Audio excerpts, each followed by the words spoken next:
우리는 임신하면 병원에 가서 축하를 받지만 북한의 한 승무원은 임신 사실이 알려지자 당 비서에게 불려갔습니다. 아이를 지우고 사상 교육을 받아라. 결혼도 안 한 상태에서 임신한 것은 심각한 사상 문제였기 때문입니다. 24살 은주는 그날 밤 결심했습니다. 베이징 비행길에 모든 것을 걸기로요. 과연 그녀는 뱃속 아기를 지킬 수 있었을까요? 지금부터 그 이야기를 들려드리겠습니다. 구독과 좋아요로 응원해 주시면 감사하겠습니다. 그 모든 것은 이렇게 시작되었습니다. 1998년 봄, 저는 21살이었습니다. 평양 보통강구역 광복거리, 고려호텔이 보이는 간부 아파트에서 살았죠. 아침에 눈을 뜨면 대동강이 반짝였어요. 그때는 제가 얼마나 행복한 줄 몰랐어요. 아버지는 당 중앙위원회에서 일하셨고, 어머니는 김일성종합대학 교수셨습니다. 오빠는 보이부 소자였고요. 명절이면 어머니가 두부밥에 숭어젓을 준비하시고, 오빠는 평양냉면 사다 주곤 했죠. 제 꿈은 하늘을 나는 것이었습니다. 19살에 고려항공 승무원 시험을 봤어요. 100명 넘게 지원했는데 5명만 뽑는 자리였죠. 아버지가 제 머리를 쓰다듬으며 말씀하셨어요. 은주야, 너는 이제 조국의 얼굴이다. 훈련은 힘들었습니다. 새벽 5시에 일어나 체조하고 복장 점검에 미소 연습까지. 하지만 저는 행복했어요. 21살 봄, 저는 국제선에 발탁되었습니다. 고려항공 역사상 최연소 국제선 승무원이었어요. 그해 여름, 운명처럼 그 사람을 만났습니다. 리철민, 26살 조종사였어요. 김정일 위원장님 전용기 부조종사 후보였죠. 처음 본 건 평양 순안공항 대기실이었어요. 제가 커피를 엎질렀는데 그 사람이 닦아주면서 말했죠. 괜찮습니다. 동무. 누구나 실수는 하는 법입니다. 그 뒤로 자주 마주쳤습니다. 같은 노선을 타게 됐거든요. 비행이 끝나고 호텔에서 우연히 마주치면 같이 저녁을 먹곤 했어요. 사랑이란 게 참 이상하더라고요. 숨길수록 더 커지는 거예요. 그해 가을, 철민 오빠가 정식으로 우리 집에 찾아왔어요. 아버지가 무척 좋아하셨죠. 조종사라. 좋아. 하늘을 나는 사람들끼리 잘 어울리겠구나. 어머니는 제 손을 꼭 잡으시며 말씀하셨어요. 우리 은주가 좋은 사람 만났네. 그런데 그해 12월, 아버지가 갑자기 쓰러지셨습니다. 심장마비였어요. 사흘 만에 돌아가셨죠. 그때 제 나이 22이었습니다. 저는 처음으로 생각했어요. 사람은 언제 어떻게 될지 모르는구나. 아버지가 돌아가신 뒤에도 저는 계속 비행을 했습니다. 철민 오빠도 저를 많이 위로해줬고요. 우리는 1999년 안에 결혼하기로 약속했습니다. 이모님이 평양 천리마백화점에서 구해온 하얀 드레스를 입어보며 거울 속 제 모습을 보고 웃었죠. 그때는 몰랐습니다. 그 웃음이 제 마지막 평온한 순간이 될 줄은. 그리고 1년 뒤, 저는 그 하얀 드레스 대신 다른 옷을 입고 이 땅을 떠나게 될 줄은요. 하지만 그 순간만큼은 저는 세상에서 제일 행복한 22 처녀였습니다. 1999년 봄, 저는 베이징 노선을 일주일에 2번씩 탔습니다. 그날도 평범한 비행이었어요. 철민 오빠가 조종하는 비행기. 제가 객실을 담당했죠. 베이징 수도공항에 내려 저녁에 철민 오빠와 밖에 나갔어요. 처음 본 베이징 밤거리는 충격이었습니다. 밤 11시가 다 됐는데 사람들이 가득했어요. 웃으면서 걸어 다니더라고요. 가장 놀란 건 편의점이었어요. 24시간 연다는 가게. 음식이 넘쳐났죠. 라면, 빵, 과자, 음료수. 오빠, 이게 다 뭐예요? 이렇게 많은 음식을 밤에도 팔아요. 제가 물었죠. 철민 오빠는 아무 말 없이 고개만 끄덕였어요. 이상했어요. 분명 우리가 배운 건 중국도 사회주의 나라라 모두가 평등하게 산다는 거였는데. 호텔로 돌아오는 길, 철민 오빠가 조용히 말했습니다. 은주야, 오늘 본 거 아무한테도 말하지 마. 특히 내 오빠한테. 제 오빠는 보위부였으니까요. 이틀 뒤 평양으로 돌아왔습니다. 배급소 앞을 지나가는데 할머니들이 줄을 서 있었어요. 아침 6시부터 서서 옥수수 배급받으려고요. 그분들 얼굴이 얼마나 야위었는지. 한 할머니가 제 유니폼 보고 말씀하셨어요. 승무원 동무. 중국은 먹을 게 많지요? 저는 아무 대답도 못했습니다. 부끄러웠어요. 제가 베이징 호텔에서 배불리 먹고 올 때 이분들은 굶고 계셨던 거예요. 6.25 때도 서로 나눠 먹었다고 부모님 세대는 말씀하시잖아요. 그런데 지금 우리는 뭐가 된 걸까요?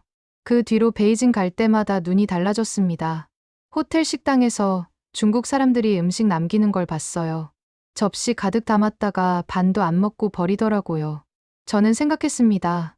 이 음식이면 평양 배급소 할머니들 10명은 먹겠구나. 그해 여름, 더 충격적인 일이 있었습니다.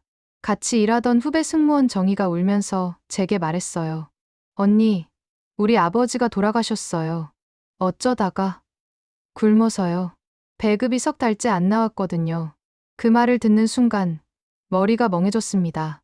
정희 동생은 9살짜리 어린애였어요. 저는 그날 집에 가서 어머니를 붙들고 물었습니다.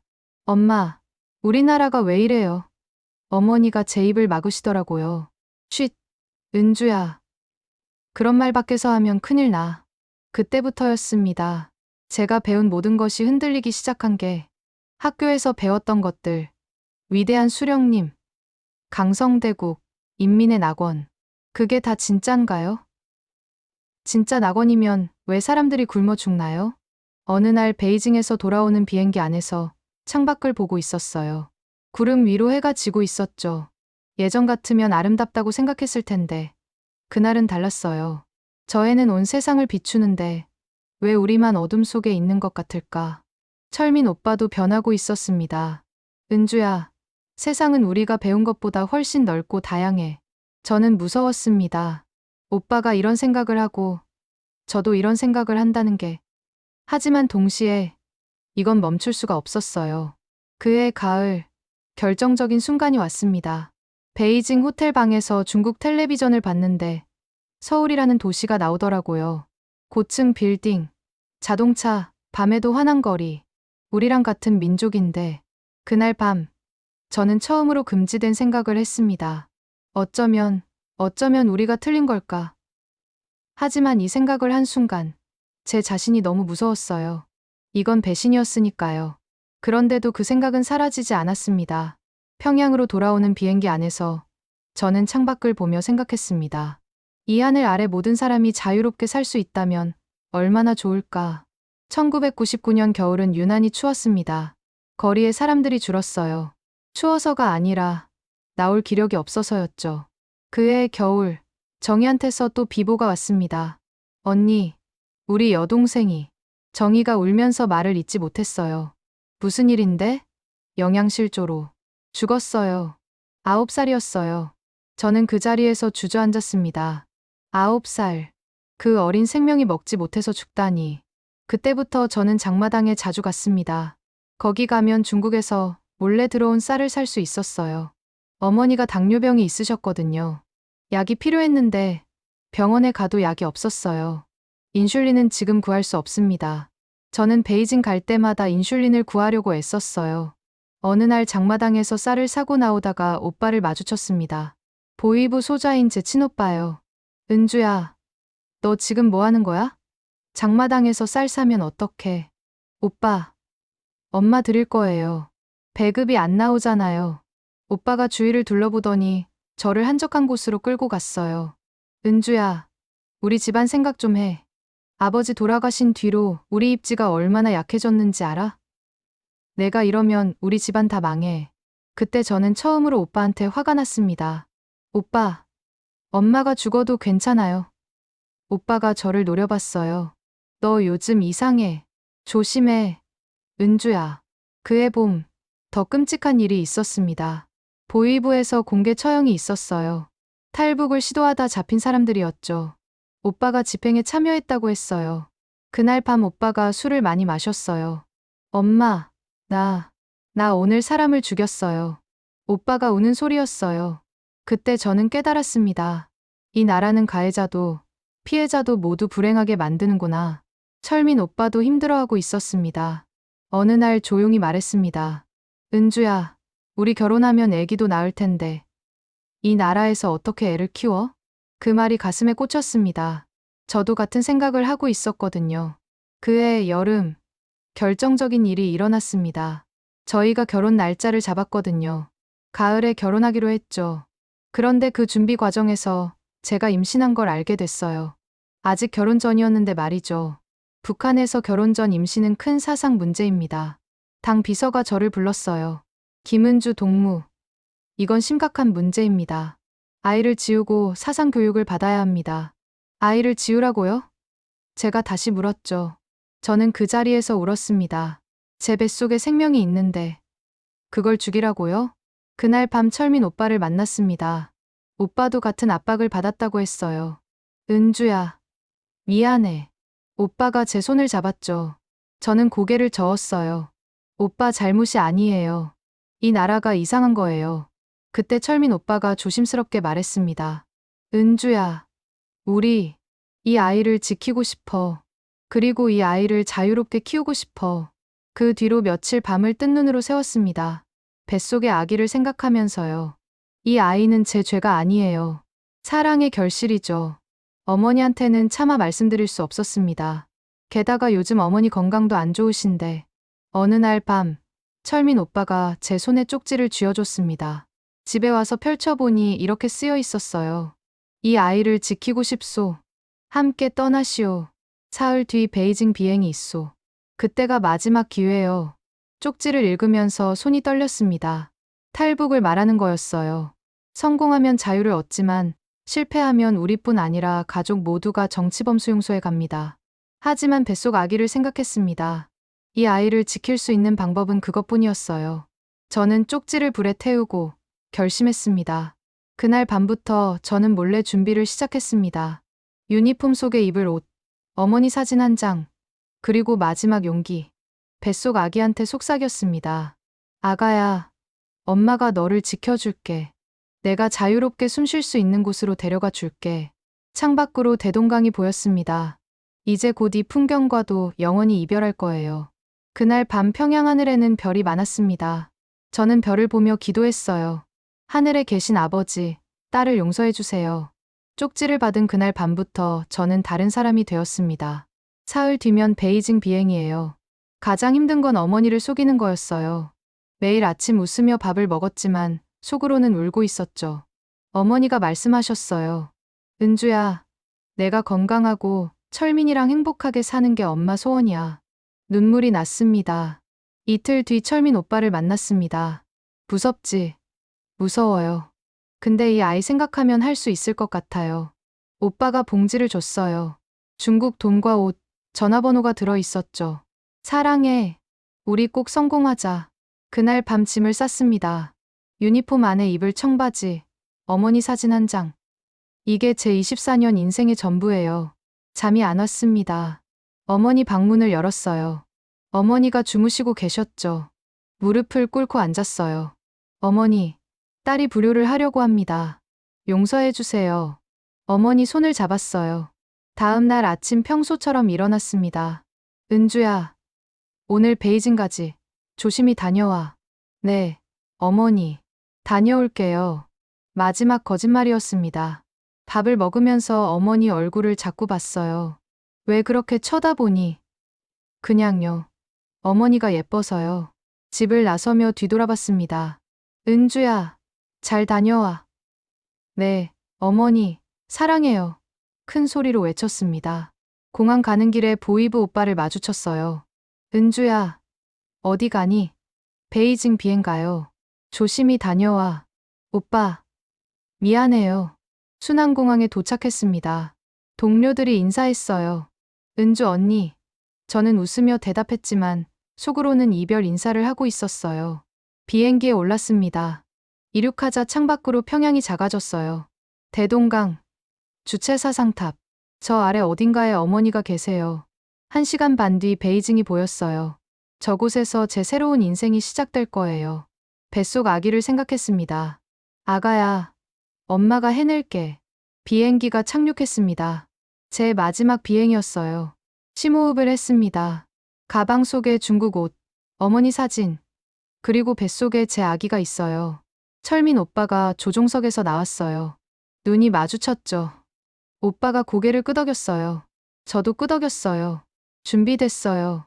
공항 건물로 들어가며 마지막으로 하늘을 봤어요. 곧 저는 다른 하늘 아래 서 있을 거예요. 어머니, 오빠, 고향, 모두 안녕히. 화장실 문 앞에 섰습니다. 이 문을 들어가면 제 인생이 바뀝니다. 숨을 크게 들이쉬고 문을 열었어요. 베이징 수도공항 화장실. 제 인생에서 가장 긴 5분이 시작되었습니다. 거울 앞에 섰어요. 감색 승무원 유니폼. 이게 마지막이에요. 손이 떨렸습니다. 유니폼을 벗었어요. 안에 입고 온 청바지와 티셔츠가 드러났죠. 유니폼을 쓰레기통에 넣었습니다. 제 과거를 버리는 거였어요. 화장실 문을 열고 나왔습니다. 사람들이 오가고 있었어요. 아무도 저를 안 봤어요. 좋아요. 저는 그냥 평범한 중국 여자예요. 게이트 쪽으로 걸어갔습니다. 출구가 보였어요. 저 문만 나가면 돼요. 그때였습니다. 은주야. 제 이름을 부르는 소리. 심장이 멈췄어요. 천천히 고개를 돌렸습니다. 보이브 오빠였습니다. 제 친오빠요. 오빠가 저를 보고 있었어요. 끝났어요. 은주야. 너 지금 뭐 하는 거야? 오빠가 다가왔어요. 목소리가 떨리고 있었죠. 저는 아무 말도 못했습니다. 오빠. 미안해요. 은주야. 어서 오라고. 오빠가 손을 내밀었어요. 그 순간 뱃속에서 뭔가 움직였어요. 아기였어요. 엄마. 우리 살자고. 저는 고개를 저었습니다. 오빠. 미안해요. 그리고 뒤돌아서 뛰었어요. 은주야. 오빠가 외쳤어요. 멈춰. 저는 미친 듯이 뛰었어요.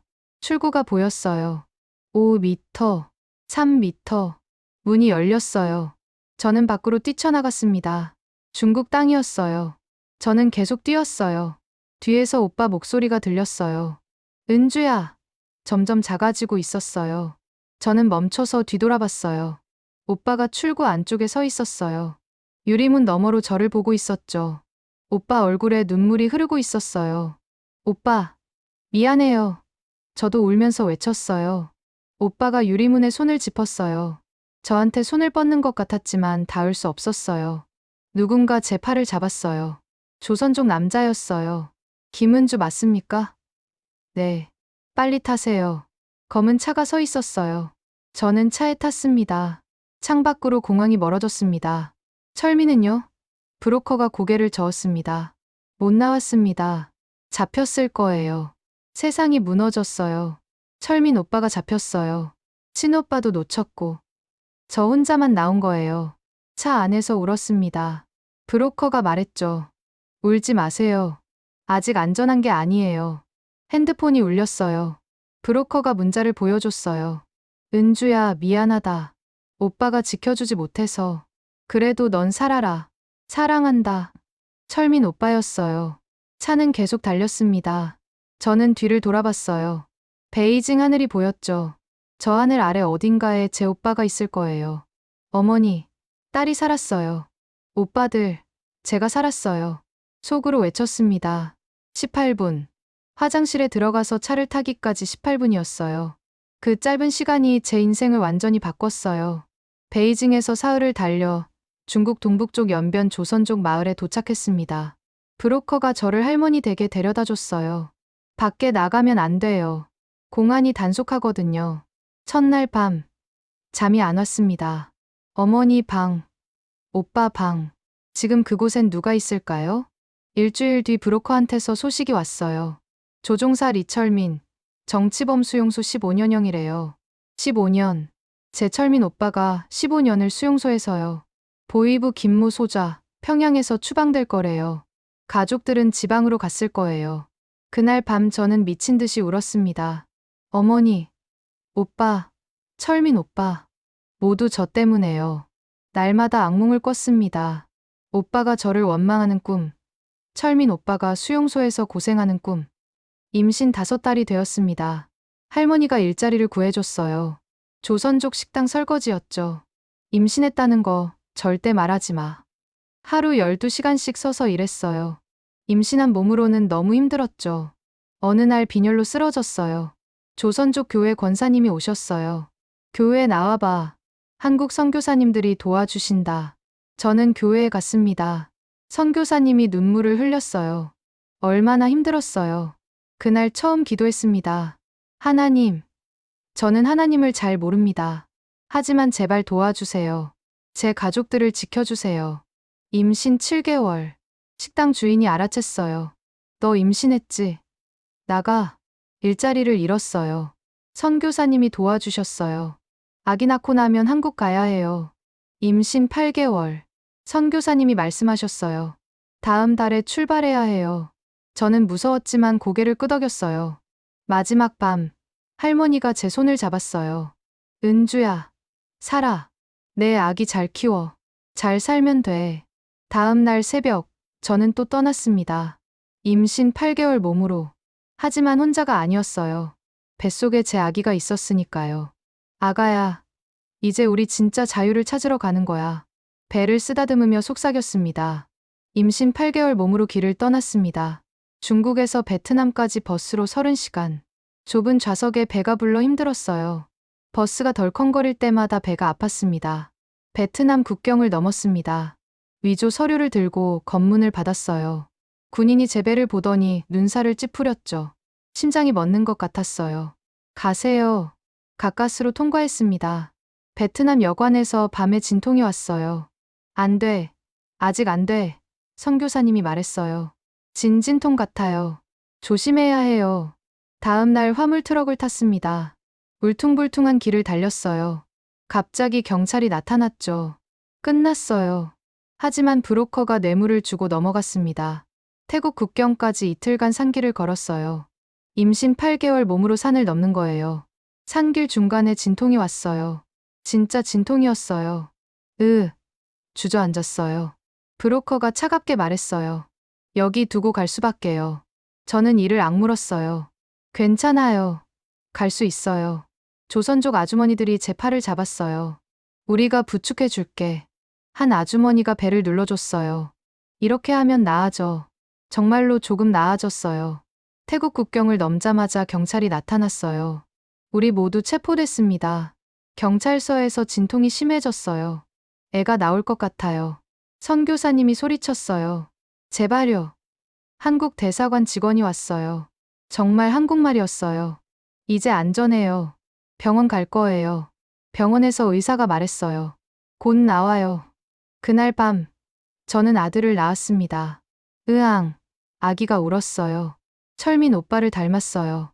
철민아, 내 이름은 철민이야. 내 아빠 이름이야. 눈물이 났어요. 대사관 직원이 말했어요. 축하드려요. 이제 곧 한국 갈 수 있어요. 한국. 드디어 한국이에요. 아기를 안고 창밖을 봤어요.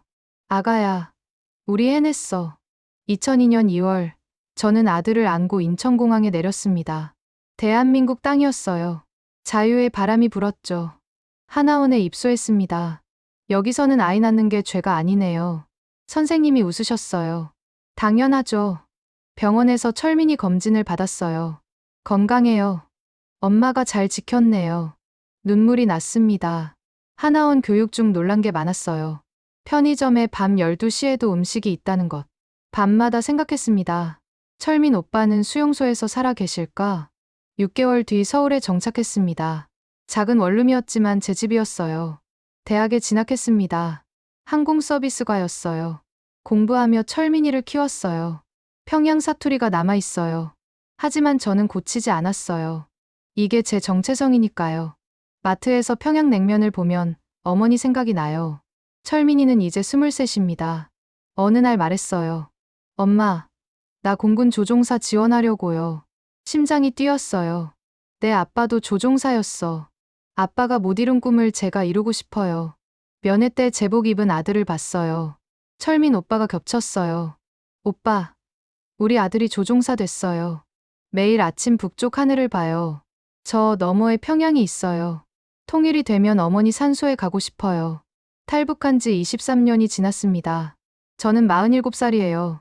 하지만 마음속에는 여전히 24 은주가 있어요. 어느 날 남북 정상회담 뉴스가 나왔어요. 눈물이 났어요.